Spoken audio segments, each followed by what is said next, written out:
Please leave. It's too crowded in here, Jennifer said with a laugh. Her smile was smug and unsettling, the worst I had ever seen. I stood there, shocked, as Jennifer repeated herself. I didn't understand why I had to leave my own house. This is my house, you know. What are you talking about? I asked. I know this house is in Daniel's name, she replied. I was shocked by Jennifer's nerve. Even though I had explained everything when we got married, it seemed she hadn't listened at all. Fine, I'll leave, I said with a sigh. Watching Jennifer gleefully unpack her furniture into Daniel's home, I wished he were here, but he was away on a business trip for a month. I decided to wait until he returned to discuss the situation. Well then, take care, I said. With that, I left the house filled with memories. I knew where I was going next. I anticipated Daniel's reaction when he returned. My name is Karen, and I am a 65-year-old housewife. I worked until I was 60 and now live comfortably thanks to my pension and the inheritance from my husband, who passed away 5 years ago. He came from a wealthy family and owned several properties. Despite his wealth, he enjoyed working and was frugal. During the years we raised our child, there were times I got frustrated with my husband for being so focused on work, but I always admired him for taking on challenges with a smile. It's been 5 years since he passed away in October, in a tragic accident that happened on our wedding anniversary. I can't forget seeing the crushed cake box at the accident scene. He left behind a significant inheritance, insurance money, and our beloved son Daniel. Daniel turned 40 this year and works at a big company. After his father's sudden death, Daniel went through a rough patch. He was cheated on and divorced by his then-wife, and he briefly sought counseling to cope. I worried he might quit his job, but then he met Jennifer, and things turned around quickly once they started dating. They got married last year, and since then he's been even more driven at work and seems to have fully recovered. Jennifer, my son's wife, is a single mother with 2 boys aged 2 and 5. Daniel, who adores kids, had grown close to them, and I found them incredibly cute. Daniel couldn't have children due to an illness in his childhood, so the idea of having grandchildren filled me with joy. I thought Jennifer was quite generous, although she occasionally said things that surprised me. Overall, I believe she had a good heart. Daniel and everyone else seemed to agree. It never occurred to me that things could turn out the way they did. After their marriage, Daniel and Jennifer moved into a property near our house. I had suggested they live in one of my husband's houses. We want to start in a home we've chosen ourselves, Daniel insisted. He explained that Jennifer had a preference for cute things, and none of the available properties matched her tastes. When I first heard this, I was puzzled, but since they were newly married with children, I decided not to dwell on it, thinking they deserved to enjoy their preferred lifestyle. Daniel was often busy with work and traveled frequently. During his absences, Jennifer would bring the kids over for dinner. The grandchildren were well behaved, but Jennifer's behavior was quite different. She helped herself to food and often went through our closets without asking, even entering our bedroom to take my jewelry. This shocked me, and I felt the need to confront her about it. Jennifer suddenly burst into tears. I just wanted us to get along. Please don't hate me. Faced with Jennifer's tears, I found myself comforting her instead of addressing the issue.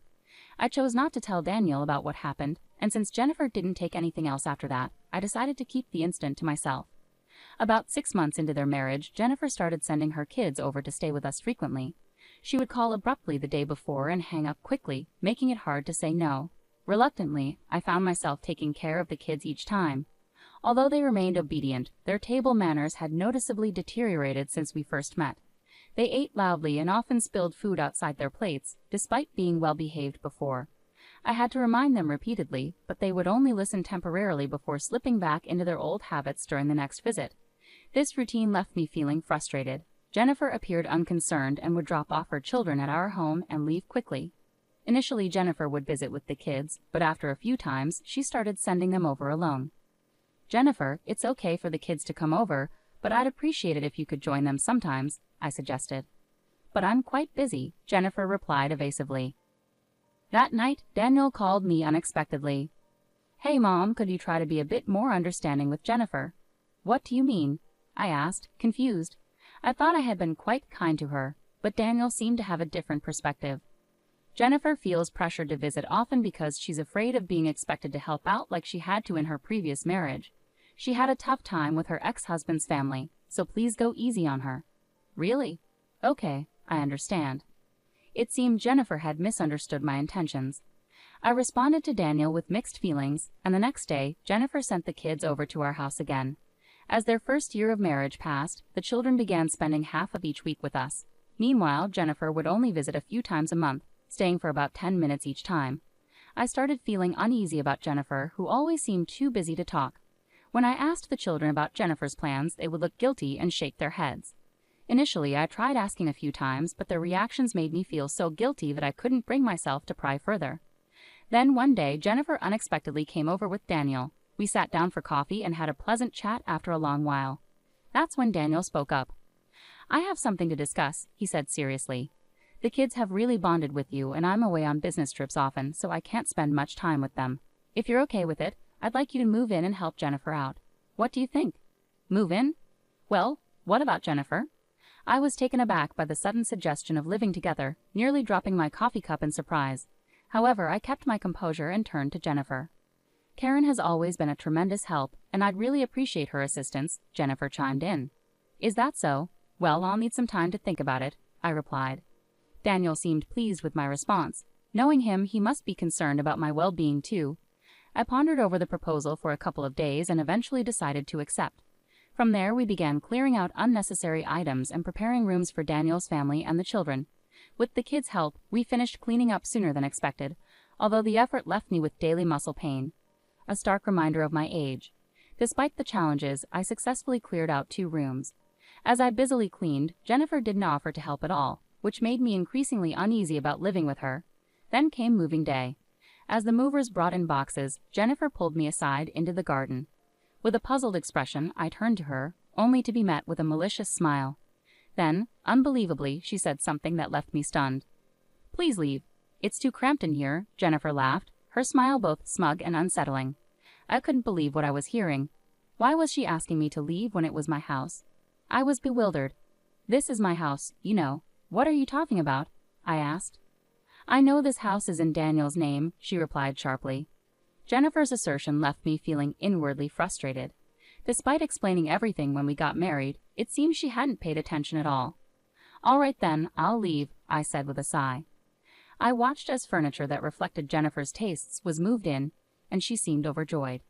It would have been better if Daniel had been there, but he was away on a business trip. He wouldn't be back for a month, so I decided to postpone any discussion until then. "Well then, take care," I said as I left the house filled with memories. I already knew where I was headed next. I eagerly anticipated Daniel's reaction upon his return. Without delay, I moved my belongings into my new home. The new home was a villa my husband and I had visited once, filled with memories, including where he proposed to me. While it didn't hold as many memories as our previous home, it held a special place in my heart, as we had planned to spend our second life here together. After finishing unpacking, I relaxed alone on the sofa. The place was very comfortable, thanks to the caretaker's diligent maintenance. I felt a pang of sadness for not seeing the children anymore, but I was prepared to sever ties depending on Daniel's response. A month passed quickly, and around the time Daniel's business trip ended, he called me. I picked up the phone, feeling a bit nervous. "Mom, where are you? There's no space for you here, and we were supposed to be living together. What's going on?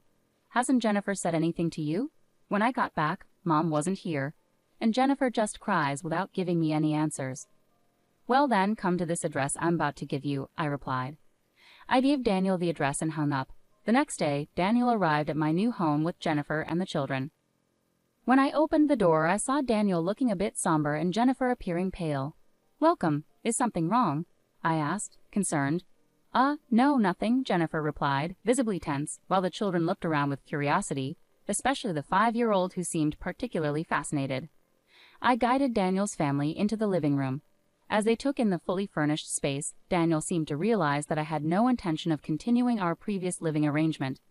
"Hey, Mom, why did you suddenly decide not to live together?" Daniel asked, puzzled. "Well, Jennifer should have a good understanding of that, shouldn't she?" I replied. Daniel scratched his head with a slightly irritated expression before recounting what he had heard from Jennifer. "Jennifer mentioned that you didn't like her choice of furniture, right? But that was just for our room. Couldn't you have let it go? She also said she had to buy more furniture for the living room because you moved out." "Oh, so she added more furniture, did she?" I looked directly at Jennifer, who twitched nervously. Her lips curved slightly upwards, as if she believed Daniel wouldn't believe my side of the story without proof. "Jennifer, why lie?" I asked plainly. "I haven't lied about anything," Jennifer replied, tears welling up in her eyes. Daniel immediately stepped in to console her, seeming to view me as the source of the conflict. Meanwhile, the grandchildren hung their heads behind them, avoiding eye contact with Jennifer. I let out a frustrated sigh. Jennifer, stop the fake crying. The children can see right through it. That's awful, Daniel. I'm really not lying. Please believe me, Jennifer pleaded, clinging to Daniel and burying her face against him. Despite her words, her voice lacked genuine emotion. I felt annoyed with Daniel for siding with Jennifer in this situation. Mom, Jennifer may have made mistakes, but leaving without discussing it isn't right. Can't we try to work things out? Daniel pleaded. Well, I do owe you an apology for leaving abruptly, but any reconciliation with Jennifer will have to wait until you hear this, I replied, tapping my mobile phone. Immediately, a voice played out loud, causing Jennifer's face to turn pale. You recorded it? I accidentally hit the video button while trying to capture the kids playing. The recording continued without my realizing.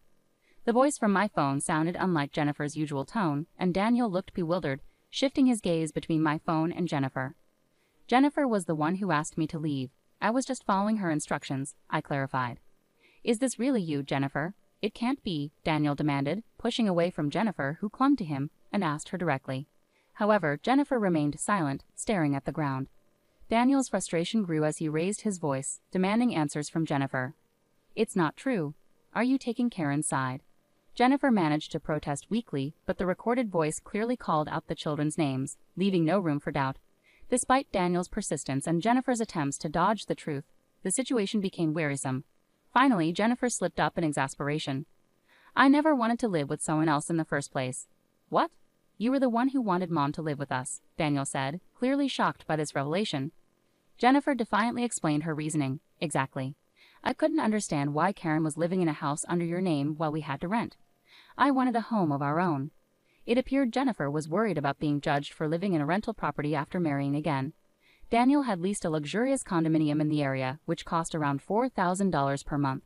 Despite this, Jennifer seemed to look down on it simply because it was a rental. This attitude caused me a different kind of frustration. Jennifer glared defiantly at me. And now Karen is harassing me. This is the house I've always dreamed of. Why are you living here? Daniel looked perplexed by Jennifer's accusation. Unlike Daniel, I straightforwardly explained to Jennifer, who was clearly on edge. Why? Because this property originally belonged to my husband. That's a lie because this place is, Jennifer started, possibly thinking of the caretaker or something else she was mistaken about. I showed Jennifer a photo on my mobile phone.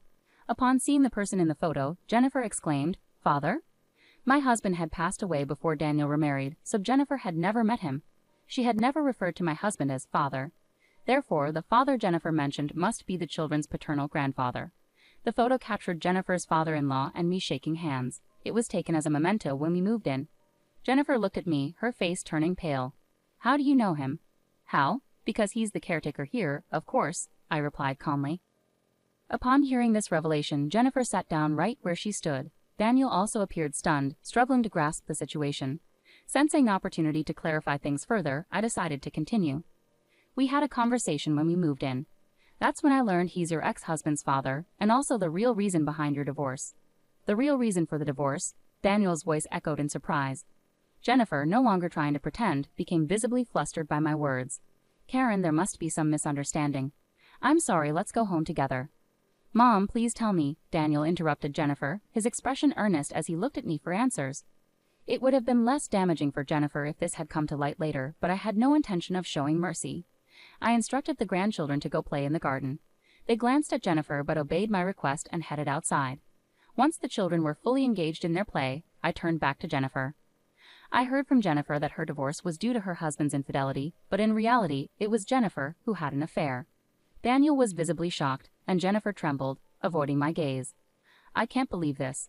Karen, why would you lie about this? Daniel asked, clearly shaken by the revelations. Oh, I also have a copy of the notarized document here. I retrieved the document from a drawer and handed it to Daniel. Daniel's face went pale as he scanned through the document. What's all this? Compensation? Custody to be revisited once the child can choose? Meeting before remarrying? I was never told about any of this. That's right. The other family also claimed they weren't informed about the remarriage, I added. Jennifer stared down, her face drained of color. Daniel sighed heavily and turned to Jennifer, his expression now devoid of his earlier kindness. Remember when I got divorced because I was cheated on? What did you say then? That the one who cheats is entirely at fault, right? Unforgivable, right? Yeah, Jennifer muttered quietly. Daniel's voice grew heated in response to Jennifer's silence. So the story about divorcing to escape from your husband's infidelity and extreme control, putting the kids at risk, was also a lie. What's that about? Jennifer appeared unsure how to answer. Daniel's frustration intensified. And didn't you say, I would never cheat? Daniel pressed on, his voice sharp with anger. I had to say that or you wouldn't have dated me, Jennifer finally replied, her voice tinged with desperation. Right, of course, Daniel retorted sharply, not letting Jennifer finish. Daniel was visibly agitated, his breathing heavy with emotion. Jennifer, on the other hand, began to sulk defiantly. I've heard you've been declining visits since you started dating Daniel and apparently leaving all the housework and childcare to his family. And now you're trying to blame me after remarrying. Why are you making unnecessary accusations? Jennifer shouted at me, her voice loud and defensive. Daniel gave Jennifer a cold, distant look. Her unguarded outburst had shattered the image she had maintained. It's over between us. Let's get a divorce, Daniel stated firmly. No, I don't want a divorce, Jennifer pleaded, clinging to Daniel, who tried to shake her off impatiently. Despite his attempts, Jennifer persisted. Just as Daniel's frustration seemed ready to boil over, an unexpected voice intervened. Mom, you're saying the same things you told Dad. You've got a new boyfriend now, so stop bothering Daniel. Michael, Jennifer's eldest son, spoke with a surprising maturity for his young age. His sudden return from the garden surprised not just me, but everyone present. What? Why are you saying unnecessary things, Michael? Jennifer snapped, clearly caught off guard by her son's unexpected words. What do you mean by a new boyfriend? Daniel asked, squatting down to look at Michael, clearly perplexed. Michael spoke again, maintaining his composure. Whenever you're away, Mom tells me to go to Grandma's house, and then her boyfriend comes to pick me up. Michael, don't lie, Jennifer interjected quickly. Daniel hugged Michael tightly and turned a stern gaze towards Jennifer, who looked taken aback by his genuine anger.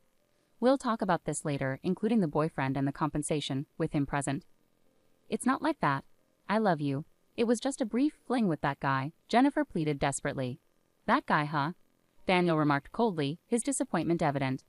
Jennifer looked crestfallen at Daniel's remark. With a resolute expression, Daniel stood up, shielding Michael, and stared coldly at Jennifer. Without hesitation, he forcefully escorted her out of the house. Wait, Daniel. Open the door. The next time we talk will be with a lawyer present. I'll arrange for the kids to see their father. I've already called my parents. They're on their way to pick them up. What do my parents have to do with this? Jennifer continued knocking on the door for a while, but soon the noise ceased. Shortly after, I heard voices arguing and then the doorbell rang. Jennifer's parents stood there, looking apologetic. After entrusting the grandchildren to me, they took Jennifer back with them. Later, the grandchildren were safely introduced to Jennifer's ex-husband's family. It turned out that Jennifer had changed her phone number and moved without informing anyone since she started dating Daniel, making it impossible to reach her. Her ex-husband and his parents were overcome with emotion and embraced the children as soon as they saw them. Although Daniel had already legally adopted the children, transferring custody back to Jennifer's ex-husband took some time due to the legal process. It seems Jennifer's life has taken a sharp turn after the consequences of her actions. Her strict reprimand from her parents and her current work situation at a family-run hotel indicate a stark change in her circumstances. With high alimony payments to both Daniel and her ex-husband, she reportedly has little respite from her duties. I can't stand it anymore. I want to quit, she frequently complains, but her relatives are keeping a tight rein on her. Meanwhile, Daniel, having experienced his second divorce, has sworn off marriage and thrown himself into his work. Despite the lingering shock, I recently learned he's reconnected with a childhood friend who lives nearby and is 10 years his junior. They'd occasionally go out for meals together, and this friend even visited me recently to say hello. It turns out she's harbored feelings for Daniel since they were kids and never pursued other relationships because of her enduring affection for him. As a parent, it warms my heart to see that the young girl who once dreamed of marrying Daniel still holds those feelings into adulthood. Daniel himself seems somewhat pleased by this newfound connection. Living in the house where I was proposed to holds immense significance for me. Despite the alterations Jennifer made, the house has been completely renovated and now serves as a rental property. Living here alone, I never feel lonely. It's as if my husband's presence is still nearby. I cherish each day, anticipating the second phase of my life where I'll gather stories to share with him when we're reunited.